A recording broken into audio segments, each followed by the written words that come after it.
Hello everyone. हम PGT physics HTET का paper continuous solve कर रहे हैं, जिसमें हम 6 क्वेश्चन कर चुके हैं लगातार।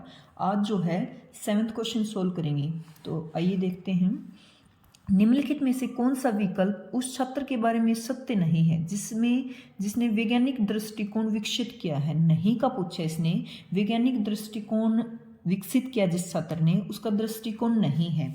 तो ऑप्शन पढ़ने से पहले मैंने कुछ पॉइंट लिखे हैं, वो देख लेते हैं एक बार, फिर खुद ब खुद आंसर निकाल सकते हैं सभी। वैज्ञानिक दृष्टिकोण होता क्या है? जो तथ्यों, प्रमाणों और तर्क के आधार पर सोचने की आदत, ना कि अफवाह, अंधविश्वास या व्यक्तिगत राय पे। ये कह रहा है अभी वैज्ञानिक दृष्टिकोण वो दृष्टिकोण होता है जो फैक्ट्स पे काम करे, जो प्रूफ पे काम करे, प्रमाण पे काम करे या फिर तर्क पे काम करे। ठीक है, ना कि हम कोई अफवाह मान लें या कोई अंधविश्वास या खुद की सिर्फ व्यक्तिगत राय, भी खुद उसने राय बना ली कि सही है। तो व्यक्तिगत दृष्टिकोण वो होता है जो तथ्यों पे, प्रमाणों पे काम करे, तर्क पे काम करे। ये डेफिनेशन क्लियर है। दो डेफिनेशन और इसमें। सब्जेक्टिव क्या होता है? जो बात व्यक्ति की अपनी सोच, भावना, पसंद नापसंद पर आधारित हो। ये कह रहे हैं सब्जेक्टिव वो होता है जिसमें व्यक्ति की खुद की सोच हो, बस जो वो सोच रहा है, भावना बस उसी की भावना उससे जुड़ी हो, उसको पसंद है या उसको नापसंद है, वो होता है सब्जेक्टिव। ऑब्जेक्टिव होता है जो बात तथ्यों, प्रमाणों और आंकड़ों पर आधारित हो। ऑब्जेक्टिव होता है जो फैक्ट्स पे, प्रमाण पे, प्रूफ पे, उस पे आधारित हो। तो अब क्वेश्चन देखो, इसने क्या बोला। ये कह रहा है व्यक्तिगत वैज्ञानिक दृष्टिकोण के बारे में कौन सा सत्य नहीं है। तो फर्स्ट ऑप्शन, अपनी गतिविधि में स्पष्ट और स्टिक। ये तो सही है भाई, वो स्पष्टता के ऊपर बल दे, या फिर जो गतिविधि है वो स्पष्ट और स्टिक है, उस पे रूल्स पे फॉलो करे। तो ये सही है, ये व्यक्तिगत दृष्टिकोण में शामिल है। अपने दृष्टिकोण एवं व्यवहार में व्यक्तिपरक। ये कह रहा है भाई व्यक्तिपरक, अपना जो उसका दृष्टिकोण है, व्यवहार, उसमें व्यक्तिपरक हो, भाई खुद के आइडिया लगाए कि सही है, उसको लगता है सही है, चाहे उसका प्रमाण हो ना हो, फैक्ट्स पे काम करे ना करे, बस खुद सोच रहा है, खुद मान रहा है। तो ये गलत है, क्योंकि जो ये अपना वैज्ञानिक दृष्टिकोण है उसमें खुद का तो मानना ही नहीं, मतलब व्यक्तिगत है, जो सब्जेक्टिविटी है वो लागू नहीं करनी, ऑब्जेक्टिविटी लागू करनी। थर्ड देखो, अपना निर्णय सदैव स्थापित तथ्यों पर आधारित करता, ना कि राय पे। सही है भाई, जो उसने निर्णय लिया वो बिल्कुल प्रूफ हो, ना कि सिर्फ उस पर राय पे काम करे। ये सही है वैज्ञानिक दृष्टिकोण की नजरिए से। पर्याप्त आंकड़े उपलब्ध नहीं होने पर अपने निर्णय को निलंबित करना पसंद करता है। ये कह रहा है भी पोस्टपोन कर देगा, वो जो चल रहा था उसका। ये कह रहा है अगर आंकड़े पर्याप्त नहीं है तो उसको आगे भी, उसको पहले आंकड़े वो जुटाएगा, फिर उसके निष्कर्ष तक पहुंचेगा। ये नहीं कि आंकड़े हैं ही नहीं और उसने निष्कर्ष निकाल दिया। ठीक है, तो ये कह रहा है भी निलंबित करना। हाँ, ये सही है कि वो निलंबित कर देगा उसको।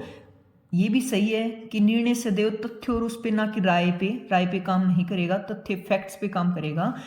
व्यक्तिपरक वाला, ये वाला गलत है। अपने दृष्टिकोण व्यवहार में व्यक्तिपरक, भी खुद सोच रहा है, खुद की ही सिर्फ फैसले लागू कर रहा है। ठीक है, तो ये नहीं आता व्यक्तिगत जो दृष्टिकोण है उसमें। नेक्स्ट क्वेश्चन देखो 98।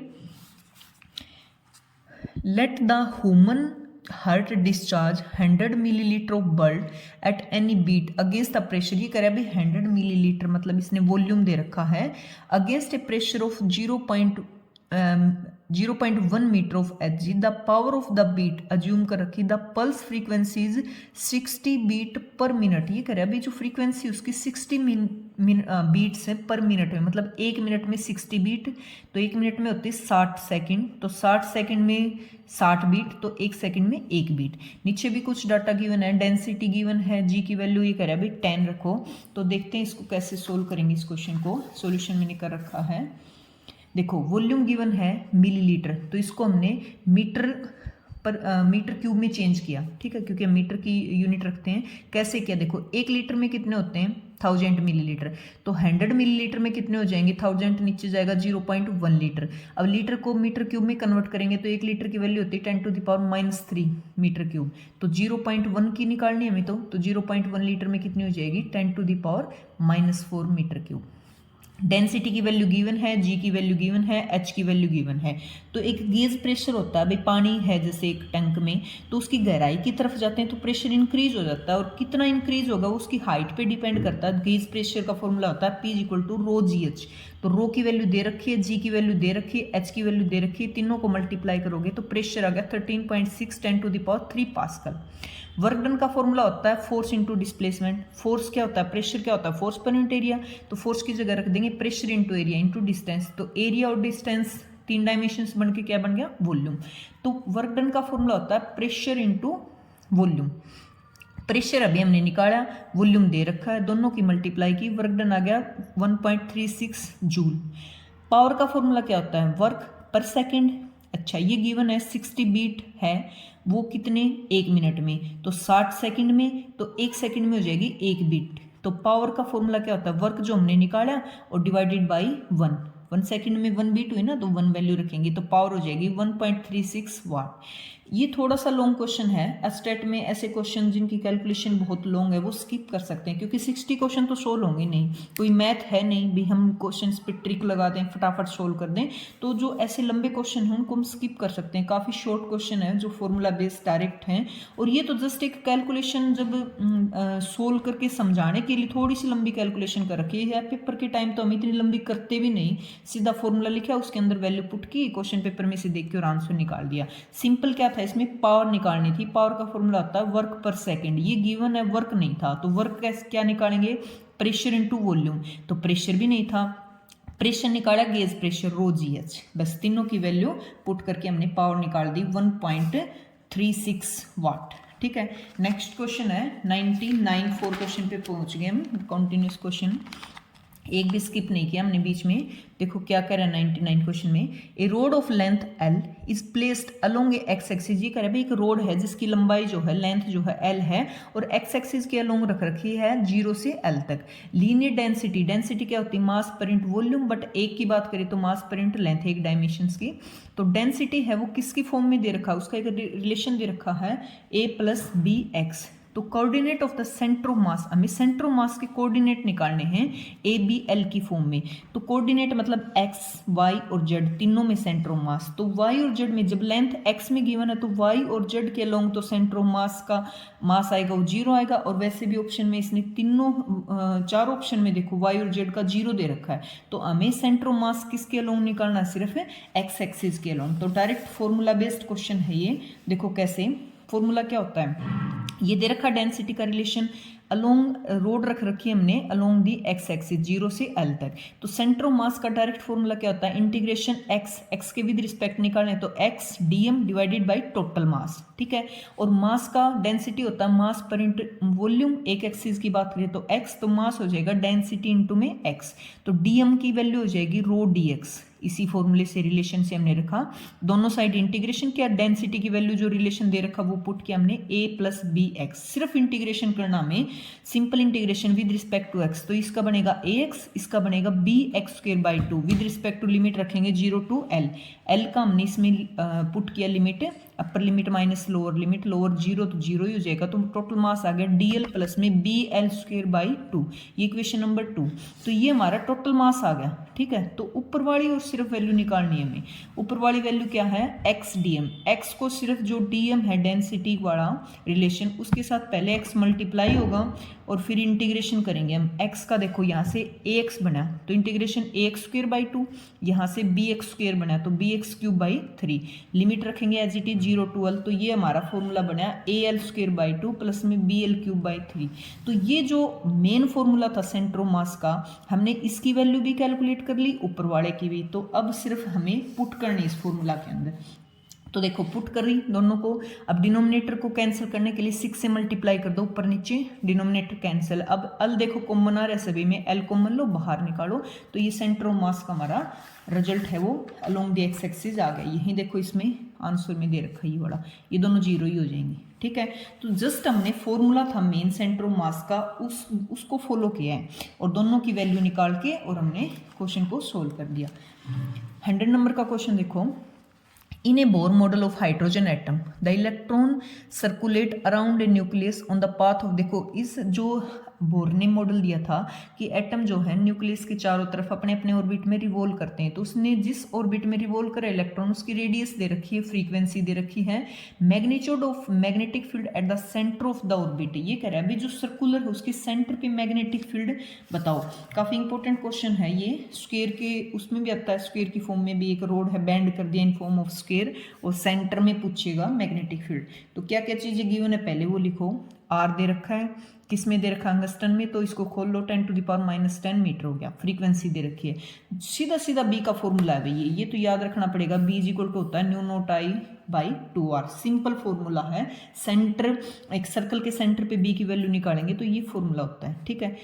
अच्छा न्यू नोट बाई 4 पाई होता है 10⁻⁻7, तो न्यू नोट की वैल्यू क्या आ जाएगी 4 पाई इंटू 10⁻�7, आई गिवन नहीं है तो आई का अपने पास एक फॉर्मूला होता है क्या, I is equal to Q by T, Q electron घूम रहे हैं, चार्ज इलेक्ट्रॉन, और टी 1/t क्या होता है न्यू, तो आई की जगह हम क्या लिख सकते हैं ई न्यू, ये देखो रख दिया, डिवाइडेड बाई क्या है 2r, सब की वैल्यू पुट करो, सब कुछ गिवन है, सब कट जाएंगे, जो 10 की पावर हमको एक साइड कर लो, उतनी प्लस की रही उतनी माइनस की, दोनों कैंसिल होके 3.2 पाई आंसर आ गया।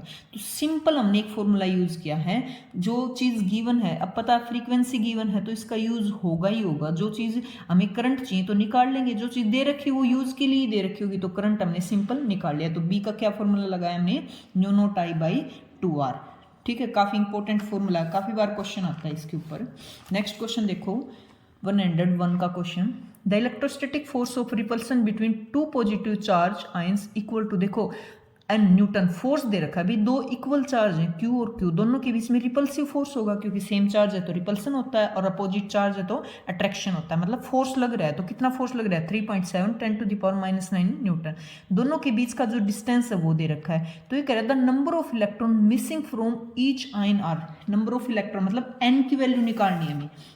तो देखो क्या चीज गिवन है अपने को, ये रही फोर्स गिवन है, ठीक है, आर की वैल्यू ये दे रखेंगे, अंगस्टन में खोल लेंगे 10⁻⁻10 मीटर। एफ की वैल्यू, फोर्स का फॉर्मूला क्या होता है जनरल, जो दो चार्जेस के बीच में इलेक्ट्रोस्टैटिक या कूलाम फोर्स लगता है 1/4 pi epsilon naught Q1 Q2 by r square, दोनों चार्ज बराबर है तो Q स्क्वायर ले लेंगे, 1/4 पाई एप्सिलॉन नॉट का मतलब K कांस्टेंट, ठीक है।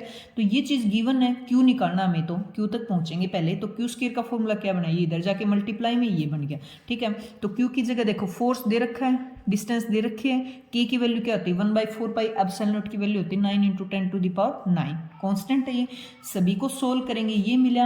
अब इसको बाहर निकालेंगे स्क्वायर रूट से, तो Q की चार्ज की वैल्यू ये आ गई, quantization of charge Q equal to क्या होता है Ne, तो N का फॉर्मूला क्या है यहाँ से Q by E, Q by Q हमने निकाल लिया, E मतलब इलेक्ट्रॉन, 1 इलेक्ट्रॉन का चार्ज जिसकी वैल्यू होती है 1.6 10⁻⁻90, तो N की वैल्यू देखो पावर से पावर कट गई, ये 2 पे जाएगा तो N की वैल्यू आ गई सिंपल 2, और यही इसने पूछी थी number of electron missing from the each and 2 value, ठीक है।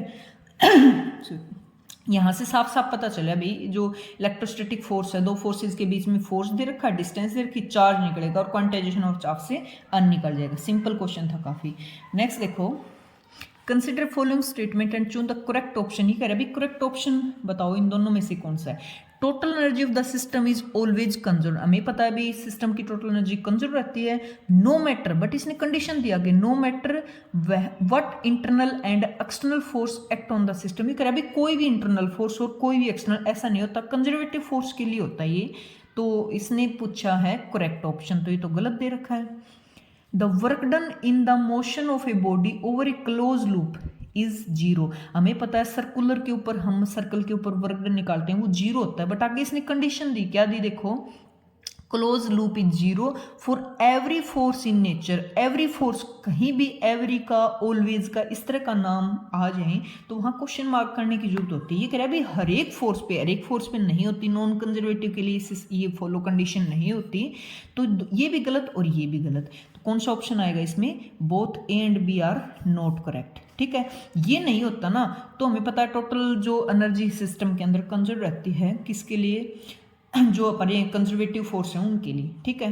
और ये भी वर्क डन है, जो मोशन हम सर्कल के अलोंग देखते हैं तो टोटल वर्क डन 0 होता है, बट इसने दिया for every force in nature के लिए, तो दोनों ही गलत हुई, तो ऑप्शन नंबर 4। तो हमारे 102 तक क्वेश्चन सोल्व हो चुके हैं, लंबी हो जाएगी वीडियो और इसमें ऐड करेंगे तो 6 क्वेश्चन की वीडियो बना रहे हैं, कंटिन्यूस सारे हम क्वेश्चन सोल्व करें। लास्ट में मैं ये भी बताऊंगी कि कौन सी बुक से उठाए जा रहे हैं क्वेश्चन, और कुछ शॉर्ट ट्रिक बन सकती है क्या, एक भी क्वेश्चन छोड़ेंगे नहीं, जहां जरूरत पड़ी वहां थ्योरी भी बताई जाएगी, और बिल्कुल प्रॉपर सिंपल मेथड से सोल्व कर रखे मैंने सारे क्वेश्चन। तो फॉर्मूला बेस्ड क्वेश्चन हैं, और कुछ एक मैंने देखे हैं 10-12 ऐसे क्वेश्चन हैं पूरे 60 में से जो काफ़ी लॉन्ग हैं, तो उनको स्किप कर सकते हैं हम, क्योंकि पेपर में सारे क्वेश्चन तो सोल्व होंगे नहीं, इतना टाइम ही नहीं होता हमारे पास, तो उनको छोड़ सकते हैं। पहले जो छोटे क्वेश्चन है फॉर्मूला बेस्ड क्वेश्चन है वो सोल्व कर सकते हैं। तो बने रहिए। Thank you, have a nice day.